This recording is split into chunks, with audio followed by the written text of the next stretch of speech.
Okay. Who's going to start today? No, I'm still in holiday mode. I'll start. Welcome to Approximately Correct. I'm Patrick Pilarski. Oh, you're not the host. Patrick, thanks for joining us today on the podcast. I know you kind of had to rush across the river to get here on time, so I really do appreciate it. Hey, thanks for having me. I always love rushing across the river, especially for something like this. So yeah, I'm glad to be here and I'm glad to talk today. Yeah, great to have you in, Patrick. Yeah, so I guess we're going to be talking about some of your work at BlincLab, and then we're going to be going a little bit into how you approach research. But first, can you tell us a little bit about yourself? Sure. So I'm Patrick Pilarski. I'm a Canada CIFAR AI chair with Amii and an Amii fellow, and also a professor of medicine at the University of Alberta. I've been doing research for long enough to make me feel old, but I can say that I trained my first neural network somewhere around the year 2000. And that was a very small one by today's standards, and have been doing variants of it ever since. And you run the BlincLab. What does the BlincLab do? That's right. So I co-direct the BlincLab with my collaborator, Dr. Jacqueline Hebert. She's a clinician with deep experience in biomedical technology, and also in working with people with limb difference, people with especially amputations of the upper and lower limb. So we work together in the BlincLab to really transform the science and art of prosthetic interventions, how we build systems and technologies for people who've lost a limb or people who have other kinds of limb difference, and then how we measure the impact of those interventions with those people. That's the main focus of our work in the lab. And so what's the AI connection? The AI connection for us in the BlincLab is really, in fact, a connection. I think of AI like the glue that is connecting the person and the machine. So a lot of the way that we use it in our work is as a sort of an interface between the person and the technology that's working with them in their daily life to let them live the lives they want to live. So in clinical prescribed prostheses right now, so these are robotic devices that might be prescribed in a hospital or in a clinic for someone with amputation.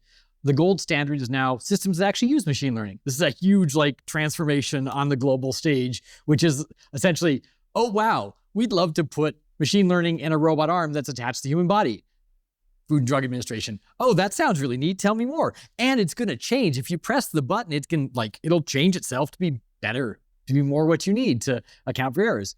Oh, that sounds awesome. Anyway, that all worked somehow. And now the FDA was on board with that. The FDA is in fact on board with this, and there are approved medical devices now being prescribed in hospitals all around the world, in Canada, the US, and beyond, that have machine learning on board. So a person can actually train their limb to interpret signals from their body and map those to the way that a robotic arm is moving as they use it in their daily life. This is really wild. It's really cool. But the important bit there is that the machine learning is in fact performing an act of translation, an act of communication that's taking signals from the body, interpreting what the person means by them, and then moving the various joints and actuators, the moving parts of a robotic arm, in accordance with that person's intent or will. So what are you recording from the body? This is one of the really neat things about myoelectric control. This is a form of prosthetic control that uses muscles, hence myocontrol. It uses muscles as an amplifier of the brain and of the nerves. So when someone thinks about closing their hand, the brain creates signals that flow down the nerves. The nerves recruit little units in the muscles of the human body. The muscles contract, and with our biological limb, our limb might move. When someone's lost a limb, the brain can still send signals downstream by way of the nerves, and the muscles turn into this amazing amplifier of those signals from the nerves. When muscles contract, they generate electricity. So we can sample electricity from the skin of the human body, sensors attached just to the skin of, say, the limb of someone who's lost their limb due to amputation, and record those muscle signals, which are essentially the amplified signals of the nerve flowing from the brain. But if you've lost your forearm and your intent is to move a forearm muscle, how do you record that from the upper arm? You can't. Yeah. And that's the really cool thing about this, is that you actually can't. This is a hard problem. And I guess the root of the problem is that the more that someone may have lost due to amputation, injury, or illness, the more function you need to restore, and the less signals you have available to have the person communicate their intent to their robotic or assistive device. So this is I think it's a bit of a pickle. You're like, oh well, I only have in many cases, someone say using a prosthetic limb who has an amputation above the elbow might only have a bicep muscle they can flex, and a tricep muscle. They only have like 2 places you could put sensors really. And they might want to like catch a ball or hold a hand of a loved one or play piano. And you're like, well, you can't easily do that with 2 signals, and you can't. So one thing that people have done in the clinic is say, well, you could just have like, it's like a joystick that goes up and down. But then if you like press a button, you might be able to say, switch where that joystick is being deployed. It might be moving an elbow. You might switch to bending a wrist or opening and closing a hand. Okay, so like the same signals, but they just now mean a different thing. Yeah, it's called switched control, and it's very common in prosthetic control. This is widely deployed, especially before machine learning became more commonplace, is you only have a limited number of signals. Well, you can allow the person to voluntarily switch their control between the many different modes or functions of the robotic device that they're using, the robotic hand and arm. And this actually became a foundation, maybe we can talk about it later, but became foundation for over a decade of work in our lab on how machine learning can support switch control. But if you have more signals, let's say you could sample not just from the bicep and the tricep, but a few others. Well, one of the things people have asked is, well, could you actually get more out of that simple signal coming from the brain to the limb? Could you actually get hand open and close when you're only using a limited number of muscles? And so that's where what's called pattern recognition comes into play. In the science and art of upper limb prosthetic control, pattern recognition is using machine learning to interpret patterns from many different muscles in say, the arm or the forearm of a person and map that directly to the control of the robotic device.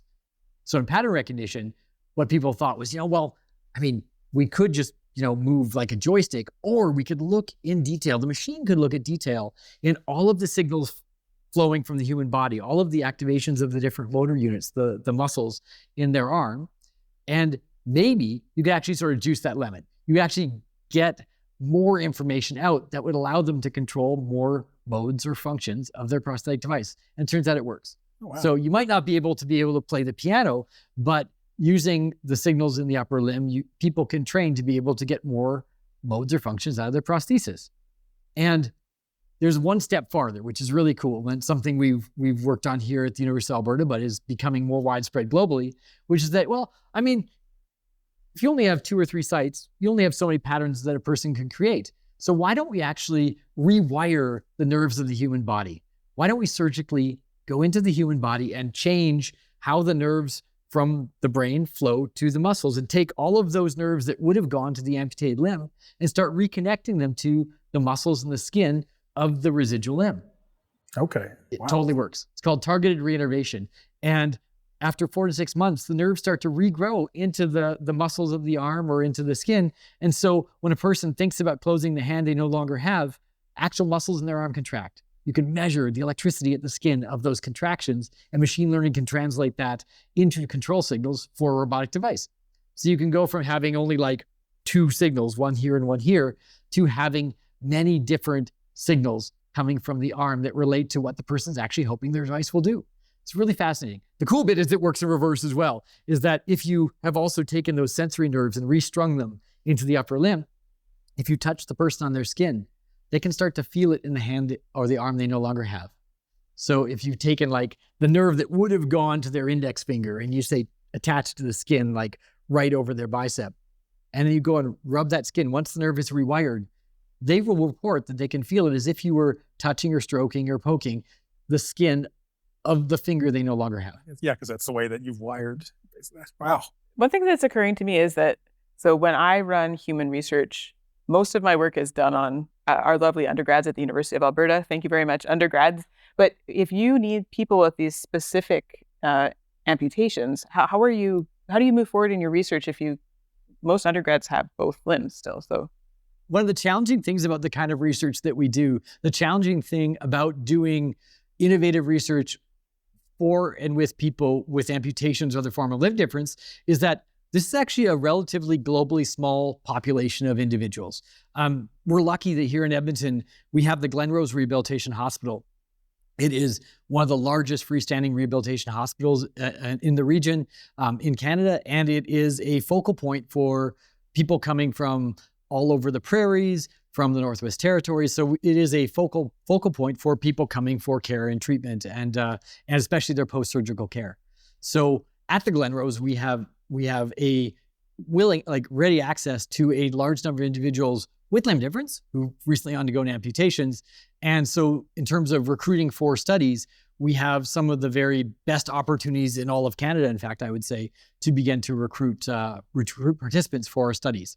So that's usually where we go first, as we have recruiting strategies that don't just go to the psychology department of the U of A, but actually work very closely with the health system to make sure that we have access to participants for our research and for partners in our research. Oh, so that sounds like the kind of research you're doing, you might actually develop pretty close relationships with these participants. I think especially in health research involving people with amputations, sometimes the studies themselves go on for a very long time. It's not just a very quick recruitment. There's follow-up sessions. Sometimes those follow-ups go on for months. And sometimes if we're really diligent researchers, they go on for years. Some of the very best papers in the field, I think, are ones where they worked with the same group of participants over the course of, in some cases, like a half decade or a decade, to see the outcomes of the different interventions or the different ideas and to really follow those individuals. And so naturally, over the course of those sustained studies, you begin to build a more in-depth relationship with those participants, with the patients and the partners who are coming through the research institution. And sometimes an individual might participate in more than one research study. Right. And that forms a whole different kind of relationship between the researcher and the eventual users of the device who are participating in the study. Yeah. Does that change in relationship have an effect on the way that the research is done? I think when we start to see a more in-depth relationship between the participants and the research team, it changes the research in very profound ways. Now, there's sometimes when, of course, we wouldn't want to like have sort of that closed loop begin to change a research process. I think like a very good machine learning researcher, I'm like, well, I have training sets and I have testing sets. And like, if I've used any of the data from my testing set as something to change my intervention, well, then it's part of my training set. And I need to have another outside testing set that's like the in case of emergency break glass testing set. Yeah. And I mean, as good like data scientists or machine learning researchers, we would recognize the impact of essentially using our testing set to begin to change our intervention. But here I think there is a very special role for the person who has experienced the technology, who might someday use the technology, and who actually understands what it might mean for that technology to impact their life, feeding back into the research process to change how that research process unfolds, to change how we create ideas, to change how we begin to think about the future trajectories of research and evaluate which of those research trajectories we might pursue with the limited time we have available as researchers. You're saying you have the option to choose between a few different research directions, and you're asking your participants to help you choose, or to define even a new research direction. I think it's especially define a new research direction. So yeah, that's the right way to think of it. We, as researchers, always have to make choices of what research we do in the lab. And I think many of us are lucky to have lots of possible opportunities. And when we work with our research participants more in depth, when we refine that relationship with those participants, they can help us to see opportunity where it didn't exist, to see the utility of something that we may have discounted as too simple or not cutting edge. It turns out it is in fact very cutting edge, but it requires the view of a user, of a participant, of a partner outside of the standard academic lens to be able to help us see that in fact is the right path to follow. This reminds me of entrepreneurship and like, like don't solve the problem that you think people have, but rather go out and talk to who could be your customers and ask them what their problems are. Try to make sure that you're building something that somebody else will actually use. It sounds like a very similar sort of process, incorporating that like entrepreneurial spirit into research. Yeah, wait, you're telling me that as an entrepreneur, I shouldn't be like making something really cool that me and my two friends think is amazing You'd and be then trying surprised, to right? sell it off to the like 2 million other users? You'd be surprised that there's a lot of businesses that start like that, right? But yeah. Yeah. I find that working with like actual research partners from the end user community, in this case, for our research people with upper limb and lower limb amputations, I find that it helps us sort of get over that usual researcher drive of, I need to make something that's so new that no one else has ever thought of it, because then it'll get accepted to all the big conferences and journals. And it turns out that it probably won't anyway, let's be honest. And B, a lot of the top venues, at least in our field, are looking for those in-depth studies that are motivated by actual practical deployment. They want to see devices, technologies, ideas, control solutions, or even ways of measuring being deployed with end users in actual patient populations. That's what the community is now really, I think, focused on, which is a nice change, I think. Over some of the time that I've been in this particular field, there's a lot of work on like, let's just throw some machine learning algorithms offline. It's some data that we collected. That was the phase where the community is at. But I think now the community is expecting of ourselves, the upper limb prosthetic control community is expecting that we're actually working with users. We're trying out ideas that are co-created with users, and we're involving users not just in the ideation, but also in the dissemination and the communication of those technologies so that we're doing it respectfully, responsibly, and in fact, in the way that's going to have the biggest impact. And I mean, what do you think will be the sort of the outcome of that shift to perspectives? Like, what are you hoping that will help achieve?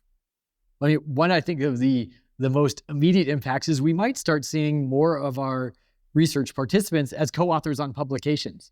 I mentioned dissemination. I think that there's something very important about, like, I'm going to step back 1 second and say that not every research participant wants to be an in-depth member of a study team. Right. I just want to again, a colleague gave a very important talk recently at one of our conferences, Corey van der Sluis from the Netherlands, and noted that there's an entire continuum of ways that people might wish to participate in research, that not every person with an amputation is going to want to engage with research in the same way.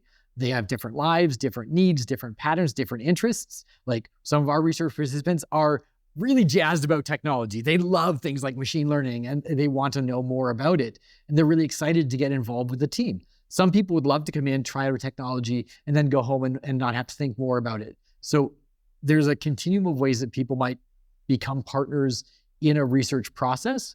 Some of that might be that they become an active part of the study team. They go to conferences, they publish papers with the research team, and they begin to engage more fully with their communities in thinking about research and in disseminating research. There's sometimes when that might not happen. So I think one of the biggest changes is that we start to see more of the end user population of the technologies, for instance, people with amputations, actually being full participating members in the research community than we saw prior. I think that's just a net positive. I find that really interesting because, I mean, when we talk about AI research, especially in medical rounds, I mean, you're talking a lot about privacy and making data anonymous, but there's also the other side of it is acknowledging contributions for those who wish to have, that part of their participation acknowledged. So right, if you and I work together on a widget, and you're like, hey, the widget should have square bits over here, and I'm like, cool, it should have round bits over here, and then we made a brand new widget and we turned it into a product. Well, I think we'd be co-inventors on the patent if we fulfilled all the criteria for inventorship on a patent, right? Similarly for authorship on a paper, if there's an intellectual contribution, it'd be irresponsible not to include that in the author list of the publication. Like that would be academic misconduct. We wouldn't want to do something like that. So I feel like recognizing that and respecting that is something that's really important. And it is something I think that everyone's been, in fact, very confused about. I think everyone is still confused about. It's like, well, when could a participant be part of the research team? Is that okay? Does ethics allow that? When they walk around, do they have to tape a big black square to their face so that it looks like their eyes are blocked out when they go to conferences? Like, no, because in our papers, just as context, in papers, usually for a long time, when you showed our participant research, you'd have to put like a rectangle over their eyes so people couldn't identify them, or you'd have to blur out their faces. For like a photo or... Exactly, for a photo or like video footage that you show in a talk. Typically, you'd have anonymization. But now there's a very open question, like when do and do not you need to anonymize? What does your ethics say? What does your participant actually want or your partner actually want?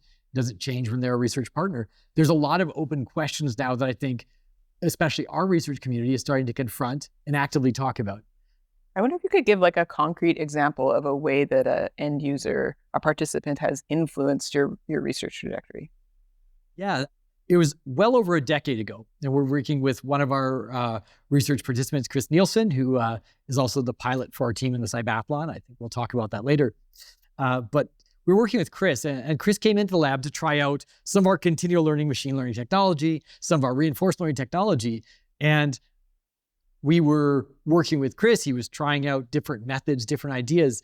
And the feedback from him, and I hope I'm not being revisionist to my history here, but the feedback from Chris led us to taking a very large fork in the road and choosing which fork we were going to go on. Like there's especially in reinforcement learning, we love to do end-to-end learning. We're like, hey, you know what? I'm just going to like throw reinforcement learning at a problem. I'm going to make a reward signal. I'm going to have some inputs, and RL is going to solve the entire problem. I mean, that's an appealing thing to think about for something like prosthetic control. It's like, oh, well, wouldn't we love to just like take signals from the body, have a robot, and like throw a reward at it so that, in fact, the device can just learn how to map human signals to the control of the prosthetic limb. That should just solve the problem. Let's do it. It sounds so easy.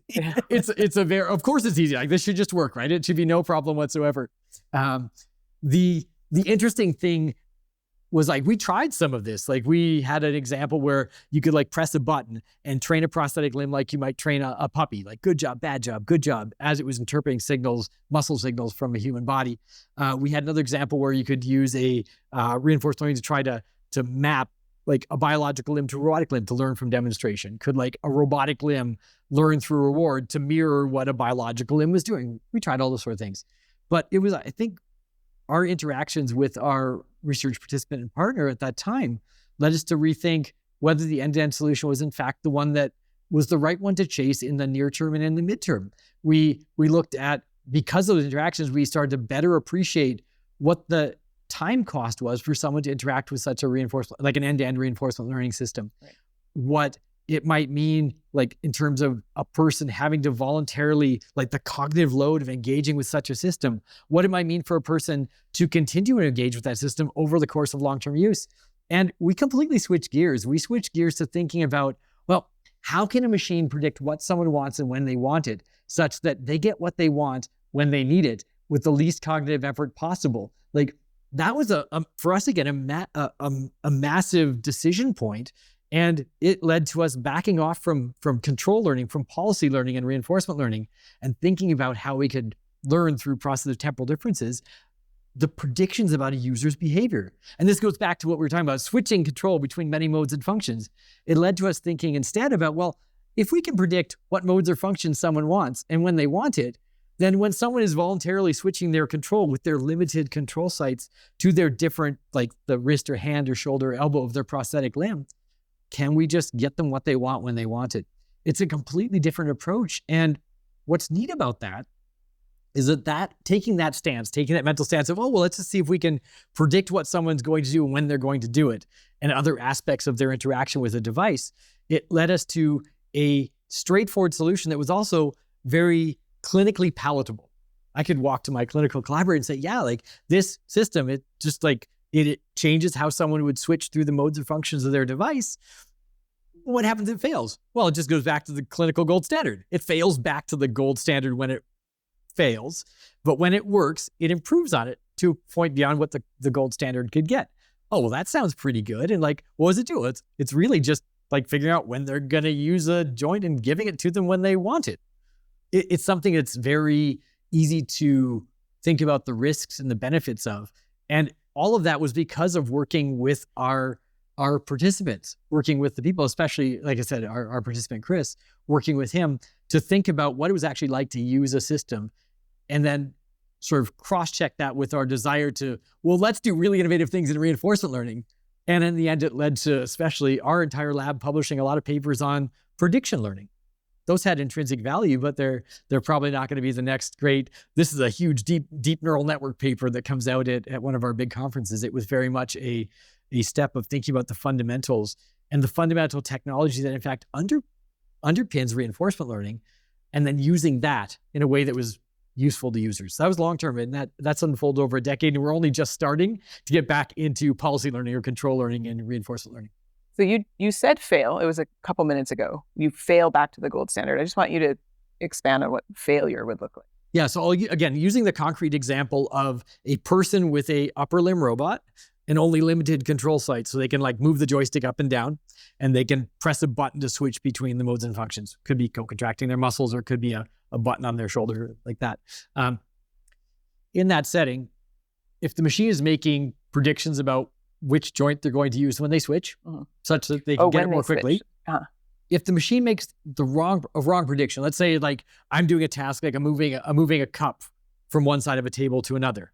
And let's say doing that requires me to bend my elbow, rotate my arm, lower my elbow, close my hand. Like it's a sequence of tasks that like multiple elbow, joints. Yeah. rotation, elbow, hand. Yeah. Like I have to switch between all the modes or functions available to me. Right.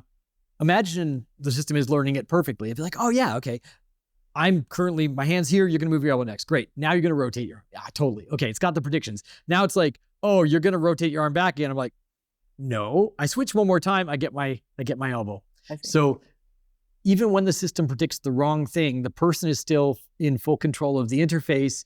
And it's very likely that the next thing that they're going to get is better, actually, in many cases, than what they had if they're going through a fixed cyclic list of alternatives or some kind of menuing system, which can get really complex. Yeah, like totally. I was giving an example of like raising and lowering an elbow, rotating an arm, opening and closing a hand. But for a lot of the commercial hands that are available, robotic hands, there's many different grip patterns, there's different synergies and joints that are built in, and there's elaborate menuing systems that allow someone to access it. Often that means that in the clinic, they're like, this is a lot of stuff. You're going to get hand open, close, maybe a pinch grip and a key grip. Like you get 3 joints that you get 3 different grasps or 3 different movements you can switch between. You have to cycle, like you were saying, so it's like elbow, wrist, grip one, like you have to through in order. Exactly. Or like there's some tree menuing systems, and then the person's holding in their mind's eye all of the different control options and how they get to them. Or they're pulling out their phone and pressing on their phone which kind of grip mode they want. Like, do I want to be doing this? Or do I want to be doing this? Or do I want to be doing this? Or like yeah, every time you want to pick something up. Like, yeah. And there's optimizations. The prosthetic companies are doing, I think, a really good job across the board, all of the various companies that manufacture prosthetic hands and arms, of thinking about those control interfaces, building novel interfaces, building novel ways for people to use more modes or functions of their prosthesis with less effort. And so that's improved a lot in recent years, but the total potential of a robotic system is currently, in my opinion, still untapped, in that there's so many things that these devices could be doing, but the control interface is in fact the limiting bottleneck, not the actual robotic technology or the person's will and intent to use it. As the person in the room who is not involved in research, I saw a really subtle language difference. You're talking about participants and then you were talking about partners, but can you give an idea of like how much of that is a departure from what we consider like the traditional way of doing research? Sounds like a big difference. I think our community is viewing it as a big difference. So, I mean, we can create terms and use them as we choose, but I think the way that especially the upper limb prosthetic control community and the rehabilitation community more broadly is thinking about partnership is something that is different than you're recruited for a study, you have a randomly assigned ID number, you come into the study, you participate for 3 to 5 hours or for 30 minutes, maybe you do that several times, and then you leave again, to you're actually involved in the ideation, either of the intervention, the technology, the research path, or to the way that might be disseminated or deployed, the knowledge translation elements of the research. It makes me think of there was a large backlash against these NLP models because they had been trained on people's writing and without their consent, right? And I think people were very upset about that. And it was sort of the similar sort of vibe, right? Like if in a perfect world we had gone out and asked every author in the world if they wanted their writing included and talked to them about the benefits to society if they allowed their writing to be included, it could have been a different situation rather than just including them and them having no say in how things went after that, right? Like you're talking about it as if it only happens in psychology, but actually these consenting things are coming into play for these large language models, generative AI, and it's showing us that people don't like being involved in these research projects without knowing it, right? Like having their data sort of sucked up by these large language models.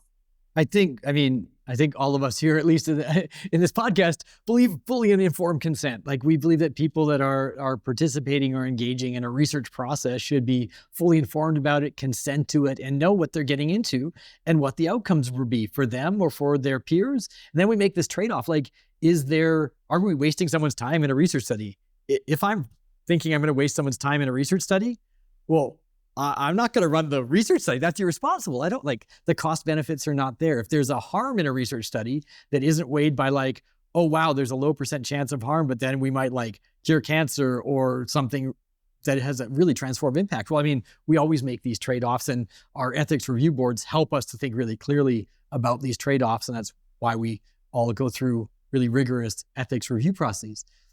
So I agree completely. Like, I think this is incredibly critical. Like, as we start to think about, like you said, the large language models, if you went out and said, hey folks, would you like to be part of this? We're going to do something ambitious. We're going to pool our shared intellectual property, our shared intellectual outputs to try to create something with some social benefit. You'd have a very different output than, hey, guess what? I scrubbed the internet of all of your stuff that you posted not knowing that it could be scrubbed. And now like we have a large model that's trained on it and everyone's very upset. I think you're right. Yeah. Door A and door B are very different. We did also want to talk a little bit about, because it's been a pretty busy fall and winter for you. And that included, you took part in kind of a competition, the Cybathlon, I think it's called. So could you kind of run us through, like, what is it? It sounded like such a fascinating project to be working on.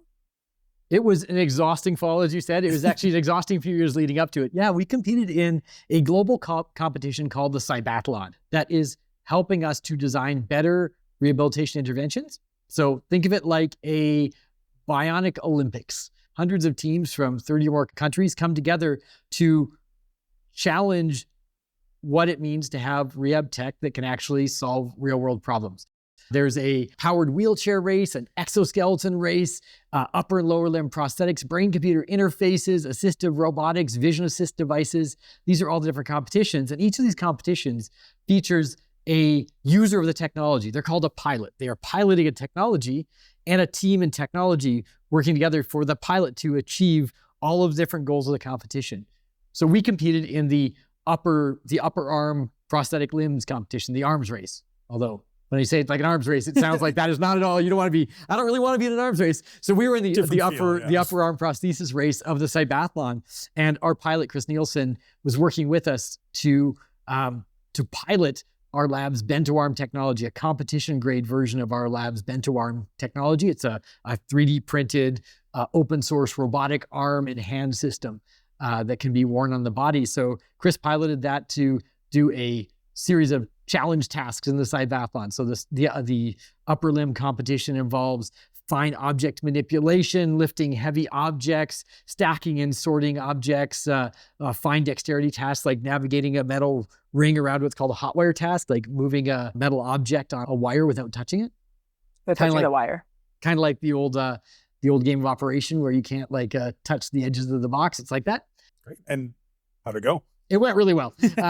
We managed to get Chris scored in the top 8 in the entire world in the arm competition. Congratulations. And Chris as well, he doesn't have a biological elbow. So he was piloting a system that had a robotic elbow actuator where a lot of the other pilots had a biological elbow and they had a robotic, say, hand and wrist system. And so Chris did an amazing job, especially on some of the fine object manipulation tasks.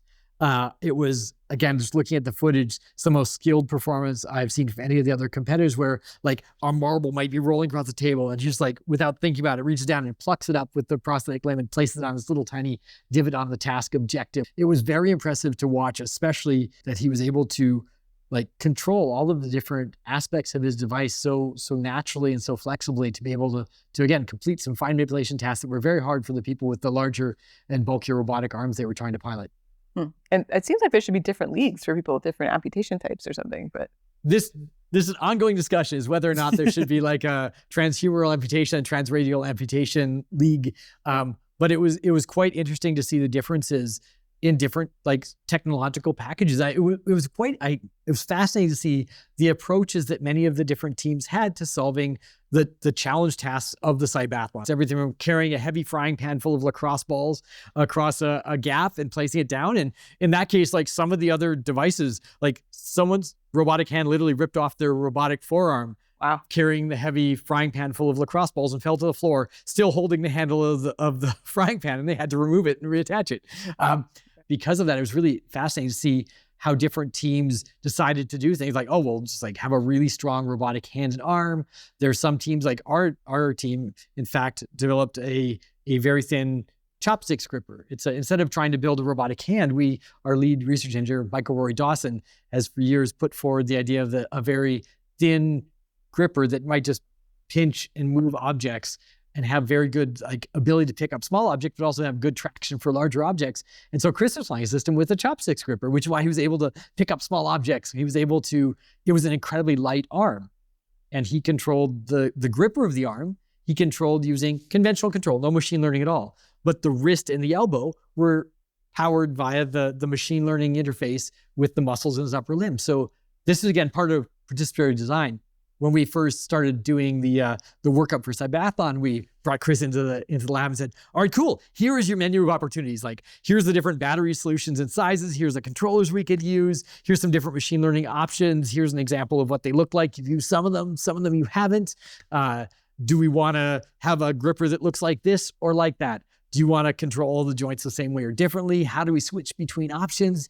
And through that creation process, came up with an incredibly novel competition grade limb, where in fact, Chris could, during the competition, like tear off the surfaces of his gripper to make them stickier or more durable, to be able to add blocks in, to be able to handle different kinds or shapes of objects, and then Velcro them onto the battery chassis of the robot as he was going through the task, so he could really change it. And the announcers in Cybathlon thought this was very cool. They're like, oh, wow, is that legal? Yeah, no, that's totally within the rules. Like, he's using things from the device. He's just changing it. It's kind of like, we might lick our fingers before we try to separate two sheets of paper. You're changing the surface properties of your limb. That's not a machine learning intervention. That's not even a mechanical engineering design intervention. It's this really innovative way of handling the challenge tasks that was brought up through this co-creation process, the person actually piloting the technology, the engineering team, and just all of the wild ideas that fly around the room when you're in that kind of situation. So one of the things that we've heard on the podcast is that benchmarks can have different effects on science. They can have positive effects, but they can also have negative effects. And it sounds like the Cybathlon is a kind of benchmark. It sounds though that like you're pretty positive about the impact.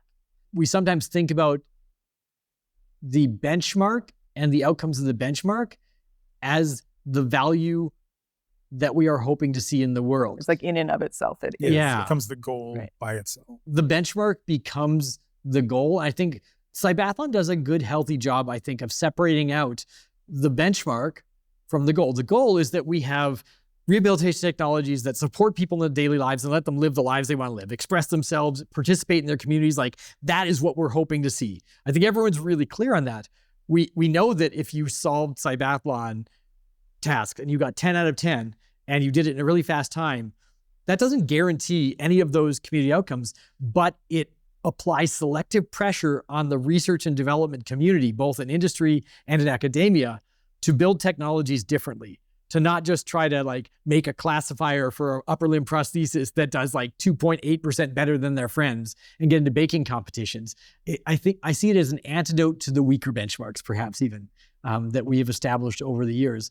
But it is a huge forcing function to say, well, if you're going to compete here, you're going to have to build something that actually works when deployed. The challenges keep improving and iterating to the point that they are becoming closer and closer to what we might aspire to see in community. But it can never be a proxy for community interaction. Like, how do you go out and go to your community hall and have an interaction with the individuals there at a potluck session? How do you go out and do community sports? Like, what does it mean to volunteer for your building homes in your community? I think these kind of things, the competition probably can never be an identical facsimile for, but it can still pull out some of the things that lead us to people actually getting technology that might do that.